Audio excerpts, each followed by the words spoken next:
இன்றைக்கி நம்ம வீடியோவில் என்ன சமைக்க போகிறோம்னா சிக்கன் பேஸ்ட் கறி எப்படி செய்கிறதுன்னு தான் பார்க்க போகிறோம்.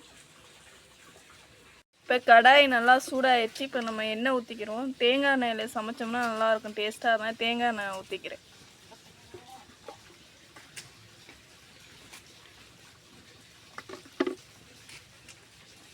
இதுக்கு இப்போ தேவையான பொருட்கள் என்னென்னு பார்த்தீங்கன்னா பச்சை மிளகாய், வெங்காயம், பூண்டு 2 பல் எடுத்துருக்கேன், தக்காளி.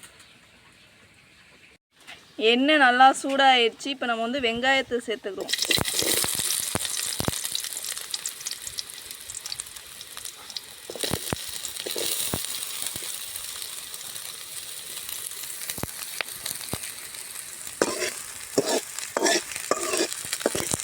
வெங்காயம் நல்லா பொன்னிறமாக சவுண்டு வர வரையும் நம்ம கிண்டிக்கிட்டே இருக்கோம். வெங்காயம் நல்லா வதங்கிடுச்சு. அடுத்து நம்ம பச்சை மிளகாய் சேர்த்துக்கிறோம்.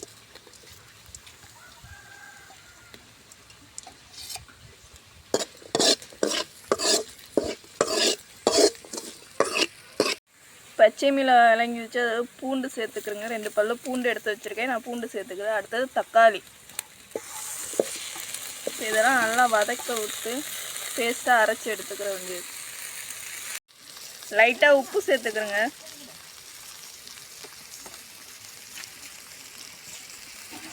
வெங்காயம் தக்காளி நல்லா வதக்கியாச்சு. நல்லா நம்ம பேஸ்ட்டாக அரைச்சி எடுத்துக்கிற வேண்டியதுதான். வெங்காயம் தக்காளி நல்லா வதக்கியாச்சு. இதை வந்து நம்ம பேஸ்ட்டாக நைஸாக அரைச்சி எடுத்துக்கிறோம்.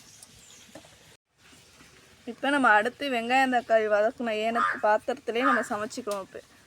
இப்போ வந்து எண்ணெய் 2 ஸ்பூன் ஊற்றிக்கிறோம். தேங்காய் எண்ணெய் தான்.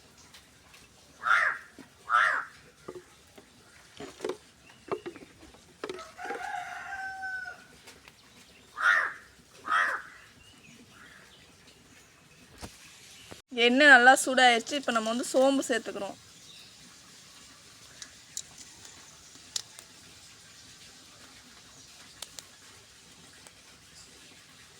அடுத்தது பட்டை வகைகள் எல்லாம் சேர்த்துக்கிற வேண்டியதுதான்.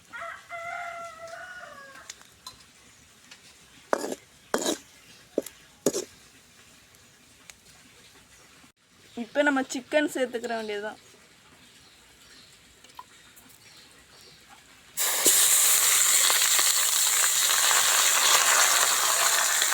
இப்போ நம்ம சிக்கனு கொஞ்சம் நல்லா வதங்கிடுச்சு. நம்ம வந்து உப்பு சேர்த்துக்கிறோம். இப்போ தேவையான அளவு உப்பு சேர்த்துக்கிறோம்.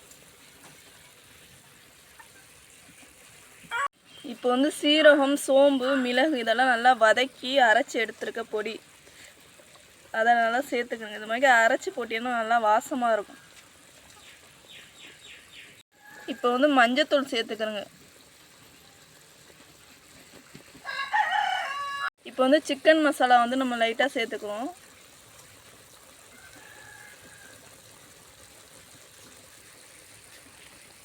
மிளகாய் தூள், காரத்துக்கு தேவையான அளவு மிளகாய் தூள் சேர்த்துக்கிறோம். இப்போ வந்து மல்லிப்பொடி சேர்த்துக்கிறோம்.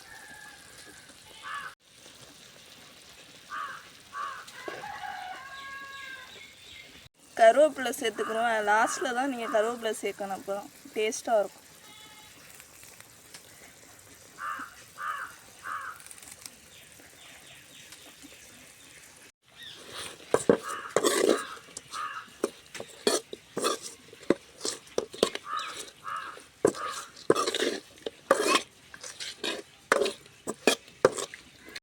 இப்போ நம்ம அரைச்சி வச்சுருக்கோம்னா வெங்காயம் தக்காளி பேஸ்ட்டு அரைச்சி வச்சுருக்கோம். இப்போ நம்ம அதை சேர்த்துக்கிற வேண்டியது.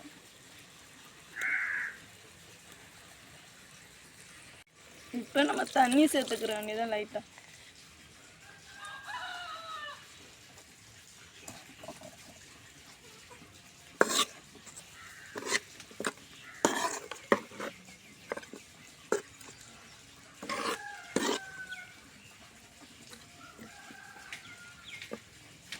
நீங்கள் இது மாதிரி இட்லி தோசை செஞ்சு சாப்பிட்டீங்கன்னா நல்லா டேஸ்ட்டாக இருக்கும். இந்த வீடியோ உங்களுக்கு பிடிச்சிருந்தா லைக் பண்ணுங்கள், ஷேர் பண்ணுங்கள், கமெண்ட் பண்ணுங்கள், சப்ஸ்கிரைப் பண்ணிடுங்க மறந்துடாமல்.